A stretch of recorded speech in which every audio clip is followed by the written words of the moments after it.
আমি একটা মেয়ে হয়ে বলতেছি, ছেলেরা আসলেই অনেক বেশি ভালোবাসে। কেউ মানুক বা না মানুক, আমি এই কথাটা মানি। এটা একটা আপুর গল্প। আপু আমাকে বলছিল, আমি যখন ইন্টার ফার্স্ট ইয়ারে পড়ি, একটা ছেলে আমার পিছনে সব সময় ঘুরঘুর করতো। আমি যেখানেই যেতাম ও ঠিক আমার পিছনেই থাকতো। আমরা একই মহল্লাতে থাকতাম। সেই ছোটবেলা থেকে আমি ওকে দেখতেছি। একটু জেদি, তবে কোনো মিথ্যা নেই ওর ভিতরে। ফলচাতুরি এসব কিছুই বুঝে না, আর অনেক চাপা স্বভাবের একজন মানুষ। কষ্ট হলেও মুখ থেকে কোনো কথা বের করে না। ওই যে একটা কথা আছে না, বুক ফাটে তো মুখ ফুটে না।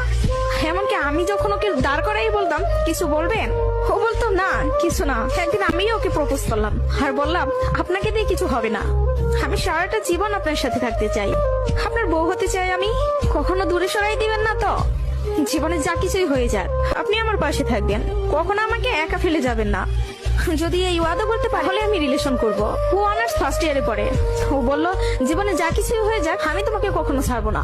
আমাদের সম্পর্কের বয়সটা যখন 2 বছর, তখন আমার বাসায় বিয়ের প্রেশার দেওয়া শুরু হয়ে গেল। ফ্যামিলি দেখে ছেলে খুঁজতেছে, সরকারি চাকরিওয়ালা, বিসিএস ক্যাডার। এসবের মধ্যে আমি ওর কথা বলতে ভয় পেতাম, কারণ ও এখনো পড়ালেখা করতেছে। চাকরি তো দূরের কথা, চাকরি পাইতে তো অনেক সময় লাগবে, কিন্তু আমার ফ্যামিলি তো আমাকে সময় দিবে না। আমি অনেক কষ্টে আম্মুকে রাজি করাই। আম্মু যেন আব্বুকে এই কথাটা বলে, আর আম্মু আব্বুকে বলে। আব্বুর সাথে সাথে মুখের উপর বলে দেয়, সম্ভব না, বেকার ছেলের হাতে আমি আমার মেয়েকে দিব না। তখন আমিও ভাবছিলাম, কথাটা তো ভুল না, কথাটা তো সঠিক। কোনো বাবা মাই চাইবে না বেকার ছেলের কাছে মেয়েকে বিয়ে দিতে। আমি নিজেও তো কখনো চাইবো না, কিন্তু তারপরও মাথায় চলতেছে, আমি যদি ওকে হারাই ফেলি, আর কখন কি ফিরে পাবো ওকে? আমি তো আর ফিরে পাবো না।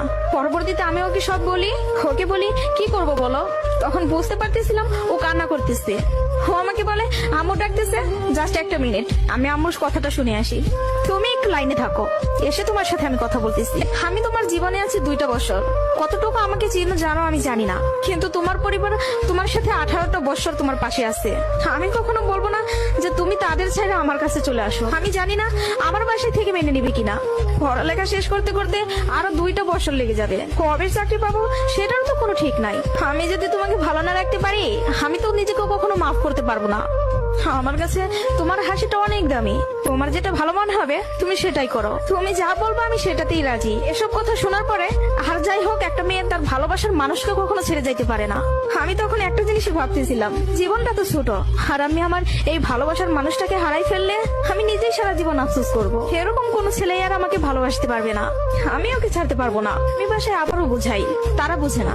তারপর আমি বাসা থেকে বের হয়ে যাই। বাসা থেকে বের হয়ে ওকে ফোন দেই আর বলি, আমাকে নিয়ে যাও। ও তাড়াহুড়া করে বাড়ি থেকে চলে আসলো। আমি বললাম, আমি তোমাকে বিয়ে করবো। ও আমাকে বলে, আমি বলছি না তোমাকে, তুমি যা বলবো আমি